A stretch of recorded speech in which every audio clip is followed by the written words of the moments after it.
happy to be here in Walpole. You are creating a community that people want to live, they want to work, they want to play. In addition to the grant that you are receiving today from MassWorks, you have taken advantage of so many of our grant programs that we offer through the state.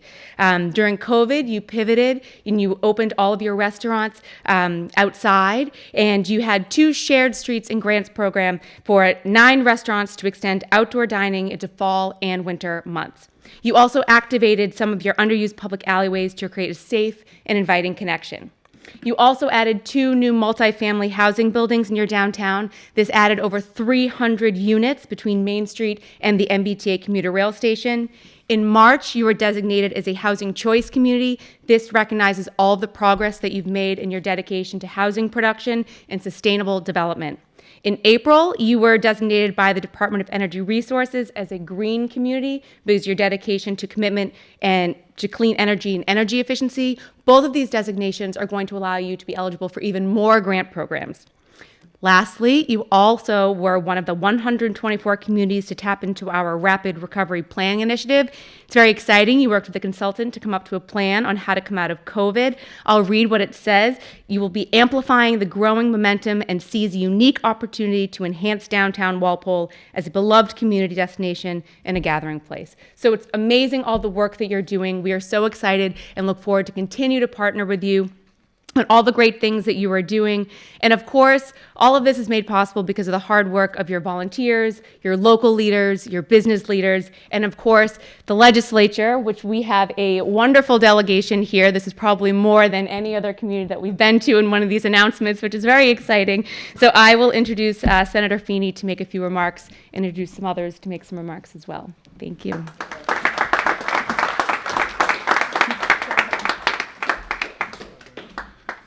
Thank you, Madam Undersecretary. Good afternoon, everybody. It is wonderful to be here with so many people and with my colleagues in the House. We joke Walpole has incredible representation, as you just heard and can see. Walpole's a town so nice, we have 2 reps twice. And you can trademark that, reps, if you need to. But I want to thank all of you for being here, and especially the Undersecretary. Welcome back here to Walpole, to Lieutenant Governor Polito. Welcome back to Walpole, to this wonderful space that we're in now. And thank you to you and to the governor, the entire administration, for your commitment not only to what we're here to talk about today with this MassWorks grant, but everything that you've spoken about, One Stop, Community Compact. As a former local official myself, and I see some of our select board members here today, it is a tough job. And one of the things you look for as a local official is an administration that listens. And the Baker-Polito administration has done that, where they have toured the state, they've gone and they've listened to communities, and they've met their needs. I had a mentor of mine years ago who said, Paul, it's not always about your ability or inability, it's about your availability and accessibility. And we look at a town like Walpole, nothing personifies that more than the volunteers we have in this community. As we look out and see the amazing work that's being done in the community of Walpole, as we just heard, for economic development and housing, those discussions that are happening on a daily basis here in Walpole to talk about how we can solve for this housing crisis in the Commonwealth. That doesn't happen everywhere, but it happens because of the volunteers and the people in this community that really care. But when we talk about housing and we talk about economic development, and as the Lieutenant Governor and the Undersecretary know, and the legislature, regional development, and making sure that we are doing everything that we can to continue being towns on the move here like Walpole, it's important that we look at the infrastructure, those enablers. This is part of that. Walkable streets, safety, right? Making sure that people can live here, they can go to work here, they can continue to walk from their neighborhood safely up to Route 1 and some of our economic generating centers. That's what Walpole's been looking at, a really comprehensive approach. And we couldn't do this without the support of many people in this town, including our public safety professionals, Chief Kelleher, and the work that you and your men and women in your department do on a daily basis is impeccable. It really is a community coming together in partnership with the state. These are good stories. Walpole is in a great spot. We have great representation here at the local level. We'll continue to do this, and we'll make sure that we continue to invest to make Walpole a model for the rest of the Commonwealth. So thank you so much. Congratulations to all that have been involved. And once again, thank you, Lieutenant Governor Polito.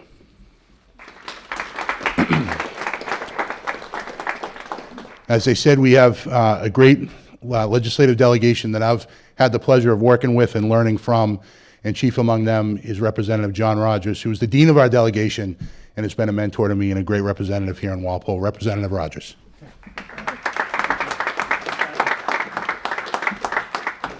Thank you, Senator Feeney. Being the dean of the Walpole delegation is not only an honor, but it means you have to speak.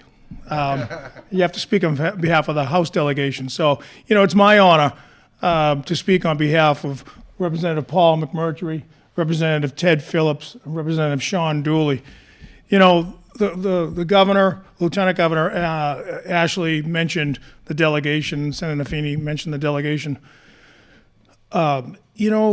We come from different parties and different philosophies. Lieutenant Governor is Republican. I'm a Democrat. 3 other Democrats here, and Representative Dooley is Republican. What I love about Governor Baker, what I love about Lieutenant Governor Polito, is that we don't let politics and partisanship trump people and policy. What you're seeing down on Capitol Hill just doesn't occur on Beacon Hill. And that's because we do. We put the people of Walpole first and foremost in policy. And we put politics and partisanship aside. So, Governor Baker said once, I think he said it yesterday, we always don't have to agree. And I usually agree with Governor Baker. And with the areas where I don't, it's usually because he's too far to the left from me. But we came here to applaud Lieutenant Governor Polito's delivery of a check. But after yesterday's announcement, I would hope you would join me in just simply applauding Lieutenant Governor Polito for all her service.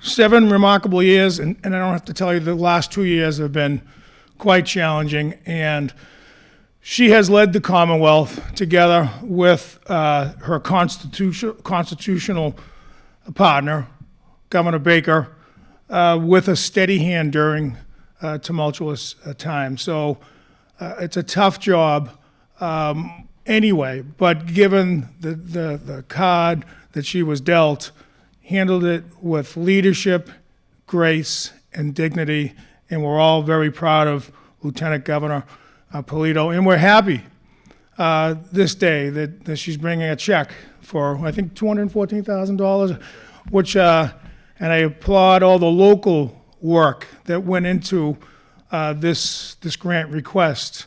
As the former chairman of the House Ways and Means Committee, I can tell you, the legislature really has no control over the capital budget.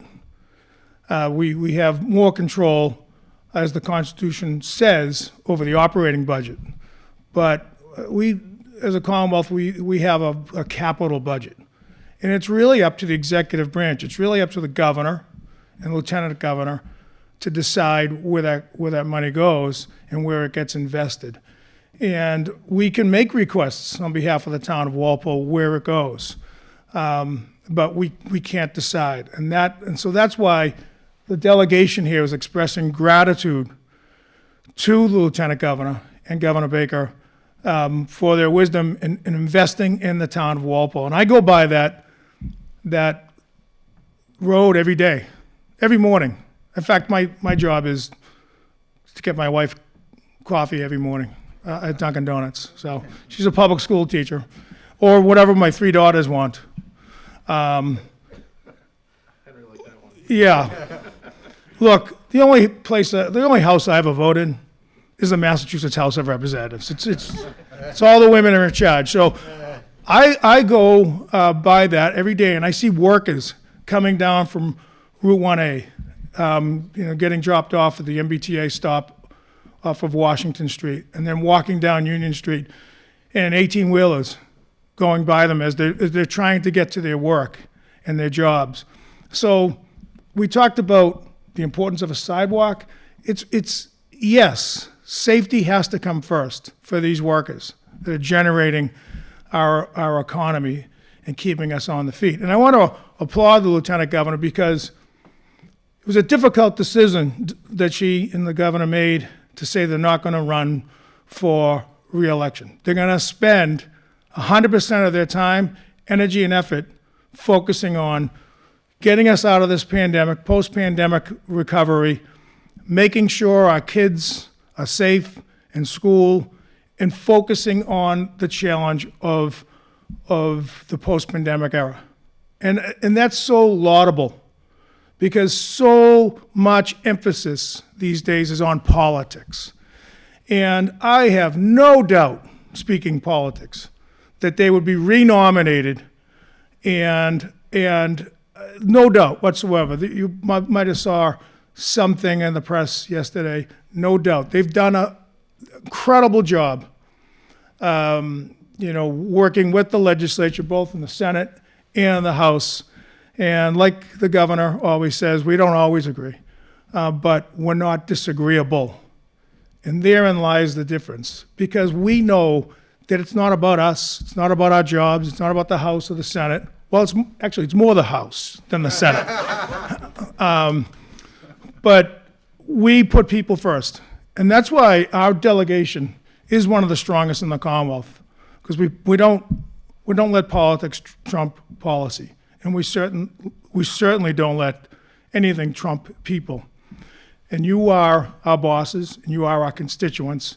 It's an honor to serve you, and it's an honor to join with the executive branch, with the governor, lieutenant governor, on this reinvestment. And by the way, Lieutenant Governor is not going away for another 14 months. And she mentioned there's still money on the table. So we're going to still be working over the next year or so with the governor and her team, trying to get more money into the town, this beautiful town of Walpole. So on behalf of the House delegation, I thank you for being here, and I thank you for your efforts that I have witnessed throughout this pandemic. And it's just so good to see you face to face in person once again.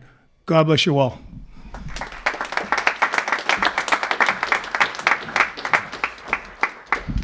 All right, so that concludes our program today. I just want to actually recognize Town Administrator Jim Johnson just walked in. Yeah, thanks, Jim. One of the themes of today's program has been teamwork, so I do just want to recognize we got some great departments here in town. I know we mentioned the police department, but also Department of Public Works. We get a lot of folks, a great team here in Walpole, Recreation, Clerk's Office, Public, Pat, Community Economic Development, our finance team. So we got some great departments, great volunteers on the boards and committees. So I just want to thank them for all their work for the town of Walpole each and every day. But that concludes the program. We get some refreshments in the back. What I'd like to do is invite all the departments that are here today and board and committee members come up on the stage. We'll do a photo with the Lieutenant Governor and the Undersecretary and the delegation. But thank you for joining us today.